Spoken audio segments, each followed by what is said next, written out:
अस्सलाम वालेकुम friends. Drama serial hook की अगली एपिसोड में आप देखेंगे कि जाफ़र के घर में हया पे बहुत ज़्यादा मज़ालिम ढाए जाते हैं। महमूना के साथ साथ महमूना की शय पे इसकी नौकरानी परवीन भी हया के साथ बहुत नारवा और बुरा सलूक करती है। हया पे एक तरफ तो जिस्मानी तशद्दुद किया जाता है और दूसरी तरफ इसको जो जहनी अजियत दी जाती है, इन सब की वजह से हया बीमार हो जाती है। और रही सही कसर इस वक्त पूरी हो जाती है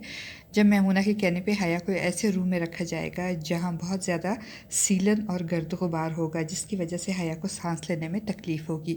मगर इसकी तबीयत की ख़राबी के बावजूद इसको हॉस्पिटल ले जाने पे कोई तैयार नहीं होगा। और जब हया की तबीयत बहुत ज़्यादा बिगड़ जाएगी और उसको सांस लेने में बहुत दिक्कत होगी तो रेशम के इसरार पर इसको हॉस्पिटल ले जाया जाएगा। हया को रेशम और वली के साथ हॉस्पिटल भेजा जाएगा, मगर हया की तबीयत इतनी ज़्यादा तशवीशनाक हो जाएगी कि ऑक्सीजन लगाने के बावजूद इसकी तबीयत नहीं संभलेगी। इत्तेफाक से हया को जिस हॉस्पिटल ले जाया जाएगा वहाँ ज़ायान भी किसी काम से आया होगा,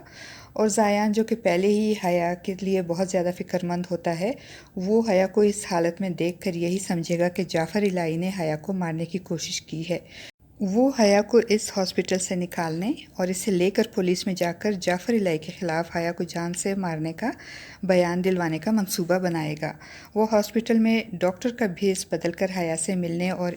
उससे बात करने के लिए और इसकी हालत के बारे में पूछने के लिए उसके कमरे में जाएगा। मगर इससे पहले कि ज़ायान हया से कुछ पूछे या उससे कोई बात करे, रेशम हया के रूम में आ जाएगी और ज़ायान को हया के इतने करीब देखकर वो उसके बारे में मशकूक हो जाएगी और रेशम को रूम में देखकर ज़ायान घबरा जाएगा और हया के रूम से घबराहट में निकल जाएगा।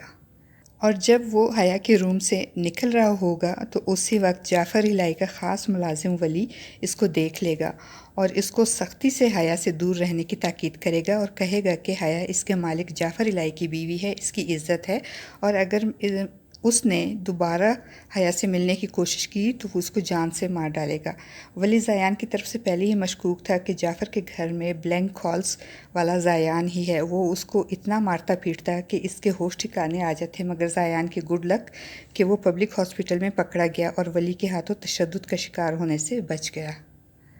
ज़ायान वली की धमकी सुन के वहाँ से चला तो जाएगा, मगर वो हया को बचाने के इरादे से बाज नहीं आएगा, क्योंकि वो हया की मौजूदा तकलीफ़ दह ज़िंदगी और इसकी बर्बादी का ज़िम्मेदार ख़ुद को समझता है। रेशम ज़ायान के बारे में जानकर हया की किस्मत पे रश्क और साथ ही साथ जाफ़र से इसकी शादी पे अफसोस भी करेगी। दूसरी तरफ जब वली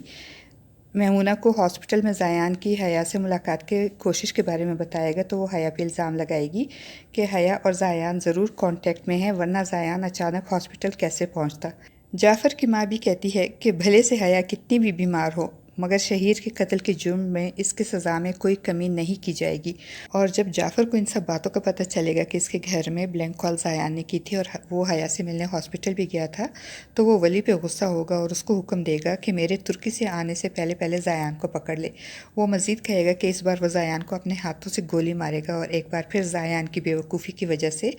वो अपनी और हया की जान एक बार फिर ख़तरे में डाल देगा और ज़ायान एक बार फिर अपने वालिदैन के उन ख्वाबों को जो उन्होंने ज़ायान और सदफ़ की शादी के लिए देखे हैं चकनाचूर कर देगा।